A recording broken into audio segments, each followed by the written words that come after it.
Welcome all of you dear students and my dear friends. Welcome back once again. मैं हूं doctor वेद और आज जो मैं बात करने वाला हूं पीठ दर्द की समस्या के ऊपर बात करूंगा। इसका कारण क्या है, पीठ दर्द का कारण और निवारक उपाय क्या है। डियर स्टूडेंट्स, यदि आप भी सीएमएस और ईडी का कोर्स करना चाहते हैं तो एसएसटी इंस्टीट्यूट ने एडमिशन लाइन ओपन कर दिया है। अपना एनरोलमेंट आप करा सकते हैं और वहां से सीएमएस और ईडी का कोर्स कर सकते हैं।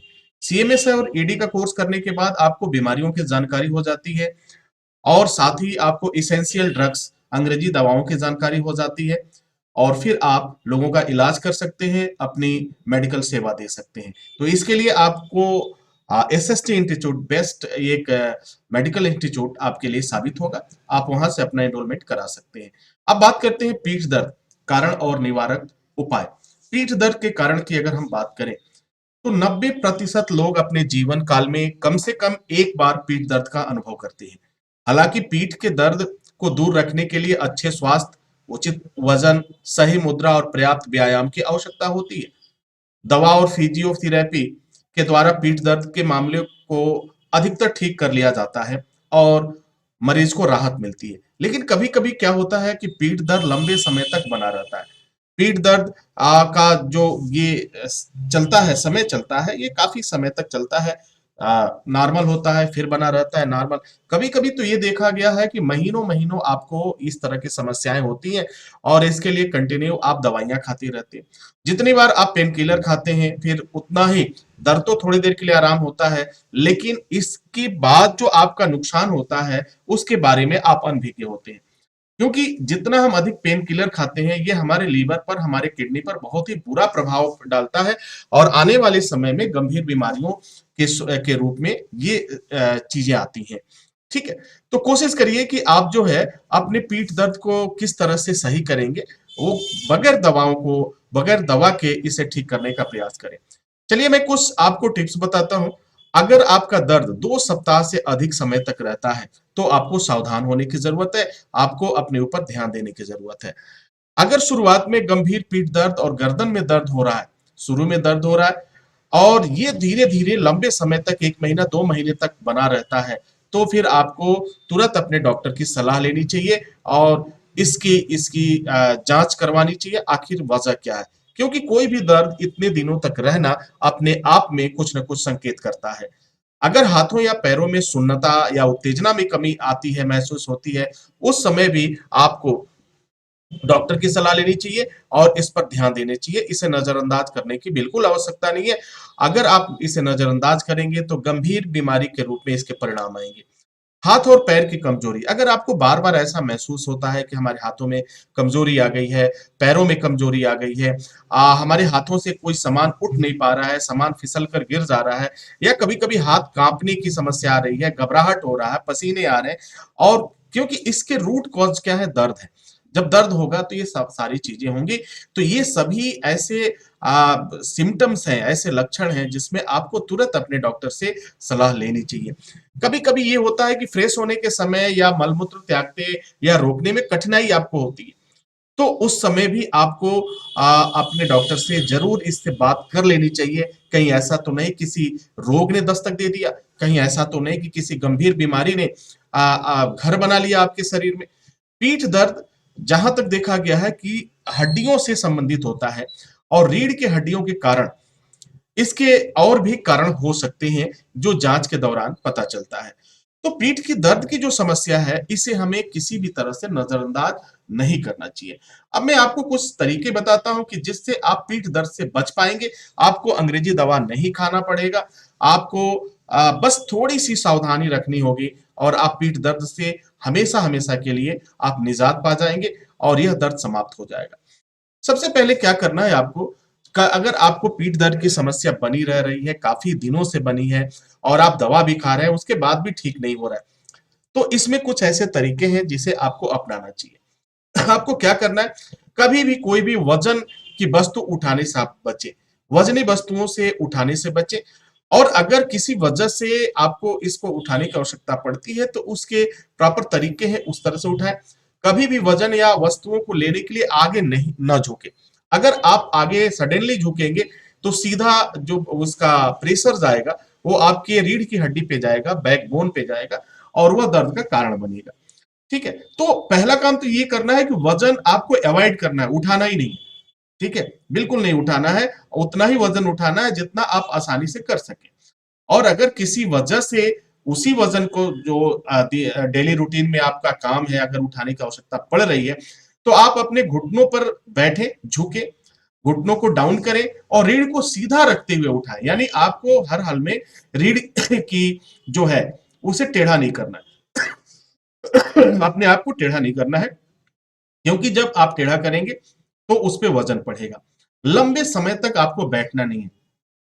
आपका ऑफिस का काम हो सकता है, आपका बिजनेस का काम हो सकता है, आपका टीचिंग का काम हो सकता है, ठीक है, आपका मेडिकल का काम हो सकता है। तो उसमें क्या होता है कि बैठने की आवश्यकता पड़ती है, लंबे समय तक बैठे रहने की जरूरत पड़ती है। तो आपको क्या करना है, अब लंबे समय तक आपको लगातार नहीं बैठना है, उसे रूटीन करना है, रोटेट करना है। अगर थोड़ी देर आप बैठे, फिर आप उठिए, थोड़ा सा टहल लीजिए, थोड़ा सा, और 5 मिनट टहलने के बाद फिर आप बैठ जाइए। ठीक है, तो लेकिन ये थोड़ा सा करना मुश्किल होता है क्योंकि प्रोफेशन की बात होती है और ये थोड़ा सा दिक्कत होता है। लेकिन अगर आप इस दर्द से परेशान है तो ये थोड़ा आपको करना पड़ेगा। अगर आप इसको करेंगे तो आपको राहत मिलेगी। हर घंटे, हर घंटे छोटे ब्रेक लें।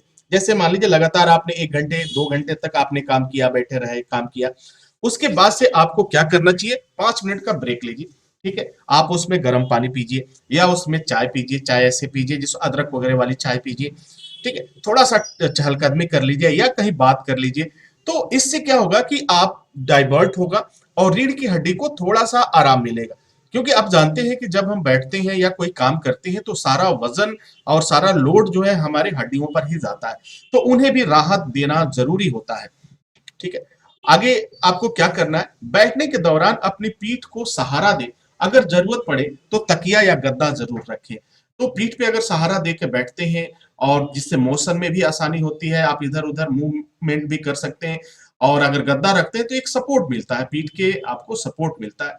लेकिन फिर भी रोटेशन बहुत जरूरी है, आप अपने को रोटेट जरूर करें। 1 घंटे 2 घंटे के बाद ब्रेक जरूर लें, यानी थोड़ा सा थोड़ी देर के लिए काम को जरूर रोकें। लंबे समय तक सोफे पर झुककर बैठने से बचें। मोबाइल को लंबे समय तक चलाने, जैसे मोबाइल आप यूज करते हैं स्मार्टफोन, तो लंबे समय तक उसका यूज न करें।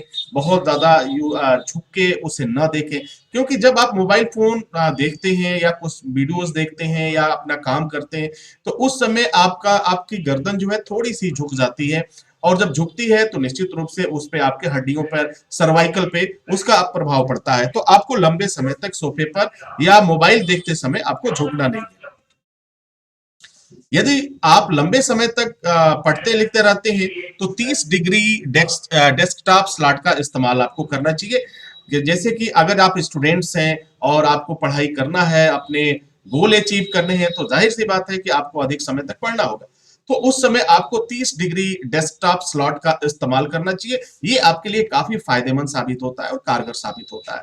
कार्यालय में लैपटॉप के बदले डेस्कटॉप का उपयोग करें और इसे सामने रखें और बिल्कुल इस पोजीशन में रखें कि आपको झुकना ना पड़े और आपको गर्दन झुका करके काम न करना पड़े, बिल्कुल पैरेलल हो।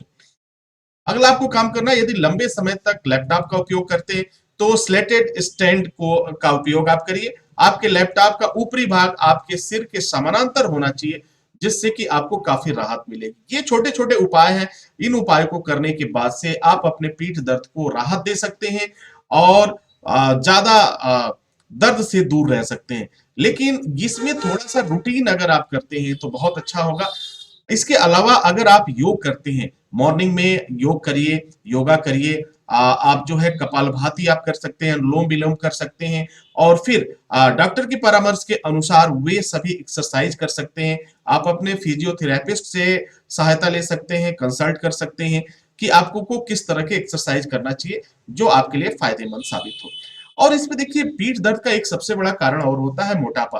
अगर वजन बहुत ज्यादा है, आपकी ओबेसिटी के आप शिकार हैं, तो सबसे पहले तो आपको हर काम छोड़ करके अपने वजन को कम करने की आवश्यकता होती है। अगर आप वजन को कम कर लेते हैं तो फिर ये पीठ दर्द की समस्या आपकी बहुत हद तक अपने आप खत्म हो जाती है। ना तो आपको दवा खाने की जरूरत होगी, ना तो कमर दर्द की समस्या होगी, ना ही तो गर्दन दर्द की समस्या होगी, ना घुटनों की समस्या होगी। क्योंकि वजन बहुत ज्यादा रोल निभाता है पीठ दर्द में, घुटने के दर्द में, कमर के दर्द में, गर्दन के दर्द में। तो dear students and my dear friends, I hope कि ये जानकारी आपके लिए फायदेमंद साबित होगी और आप इससे लाभ उठाएंगे और उन लोगों को भी सलाह मशवरा देंगे जो लोग दर्द से परेशान रहते हैं या दर्द से कराते हैं।